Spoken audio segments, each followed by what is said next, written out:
from Catherine Putnam.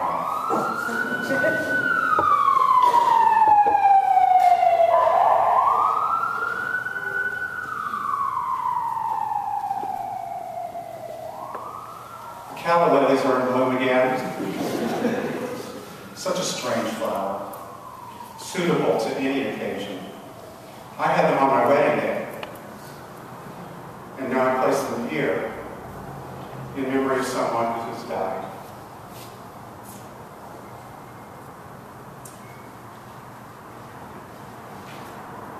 We've all come here today to remember Randy and celebrate Randy. Linda told us about Randy's childhood. Christine spoke of Randy's love of food. TJ spoke of the impact his mentorship had on him. Ernest spoke of his activism and professional life. Mark Leno, his friendship with Randy. Everybody had a different Randy story to tell.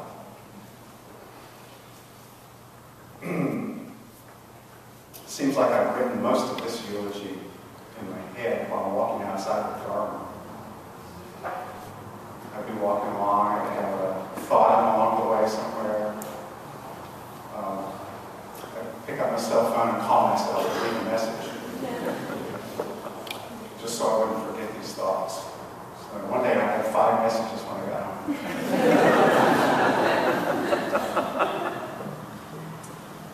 Since Randy died, I've heard from hundreds of people through phone calls, emails, Facebook messages, and just running into people on the street.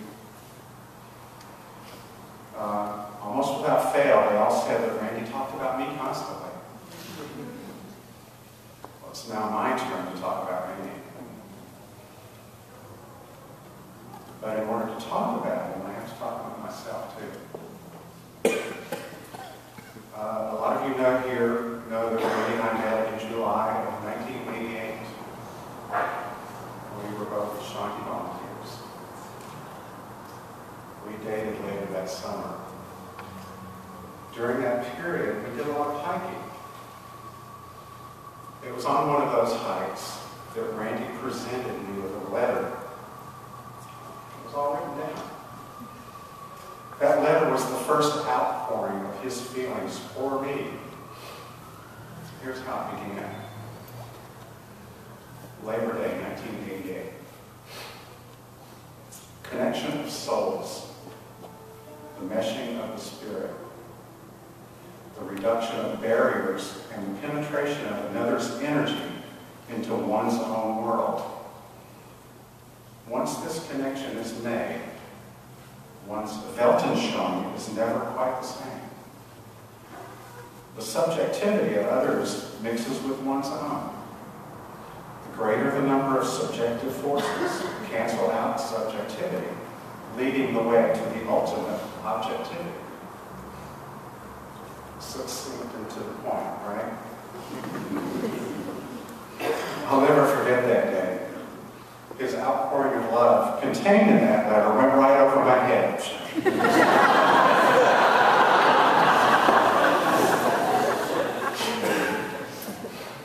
Here's how it ended. A precious and caring individual has recently entered my life. Is this connection chemical? Can this connection be explained by the behaviorist? Cognitive recognition? Mankind has spent countless hours attempting to understand.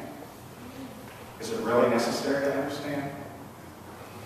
His gentle and caring nature has opened me, allowing me to be touched by his soul and warmth. He is a hybrid of compassion and vulnerability. I have rarely experienced someone so warm and tender. There's a much more intimate poem Randy composed, printed in the program. That one was written in December of '88. It's a little different now. Take a look at it. Our love did indeed grow. We built a life together. It was good. We both continued to volunteer in the community. That connected us. Randy took it to a higher level as his volunteerism became activism, and even higher and became a job. We know how all that worked out. Then Darwin. He came to our lives on the very day of our 10th anniversary. There's that September 26th again. The two red-headed men had a little red-headed beagle boy. How could that not be perfect? Darwin was at Randy's side at the time he was diagnosed with AIDS. Darwin was Randy's comfort when he was sick. Darwin was my comfort too.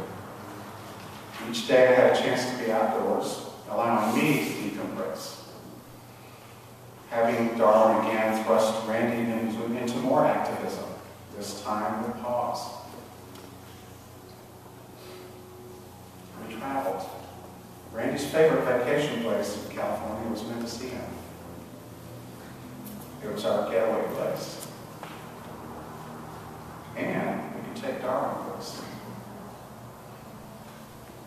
London, Paris, southwestern France, Italy. We saw the wonders of the world in foreign lands. And we saw the wonders of the world in each other's eyes.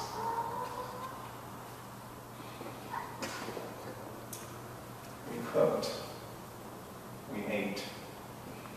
We shared our home with others.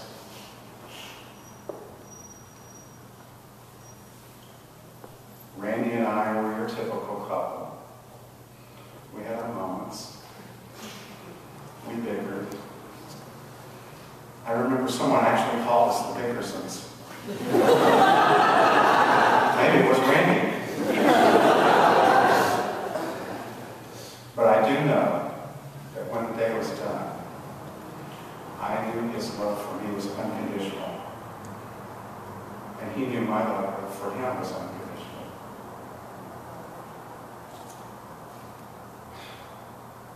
Randy was a punster. He absolutely loved to go on a tear of puns. I'm sure many of you have experienced his endless wordplay. He'd grab onto a word or phrase and make a joke with it. He'd continue that line with a joke after joke until it was played out. I tried to keep up with him, but he was way much better at it than I was. He and I were frequently on the same wavelength with our thoughts. We could see or hear something, perhaps funny or sad. We would exchange a glance. We would both speak simultaneously. The same words would emanate from our mouths. Then came the laughter because we knew we were thinking the same thing. It was uncanny. These were my experiences. I'd like to share a couple of things that I came to realize through other people. One person sent me this email. I don't know you very well. I knew Randy even less well. What I think I do know reasonably well was the enormous love the two of you had for one another. You each made it so apparent. There was obvious magic when your two sets of eyes met. I'll not forget that magic for a very long while. The sudden reduction of that bond to a memory is what has kept me in tears most of this day. That two people so into one another should be torn apart at such a young age is the most tragic part of this tale, from my point of view. The world would be a sweeter and fresher place if it were there, if there were more situations like what the two of you had. I'm so sorry for your loss. I see it as the world's loss too. Another person asked me a question. What do you think Randy was most proud of in his life? My immediate answer was, I think Randy was most most proud of his relationship with me.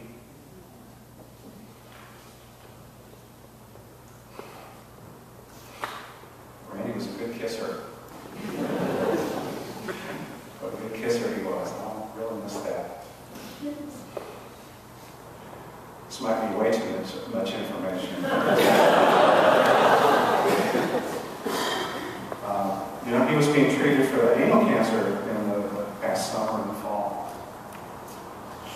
And so we had not had any intimacy since July. Well, he and I got to make love the weekend before he got sick in November.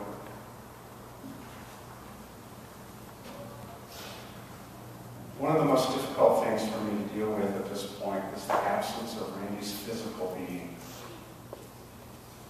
I can't give him that phone call every morning and afternoon. I can't give him a hug whenever he needs one. I can't lie next to him at night. I can't kiss him. I can't make love with him. But I can remember him. I can have him in my heart. I can share my memories with others. I can love him every single day. The whole of my 22 years, my life with Randy, as well as my experience with his death, will color everything I do for the remainder of my days. That's as it should be. Randy, I love you.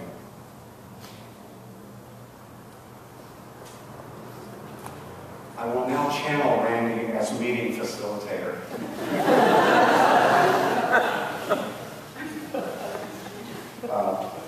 We're now going to have an opportunity for those here to step up and say a couple of words. We have exactly 10 minutes.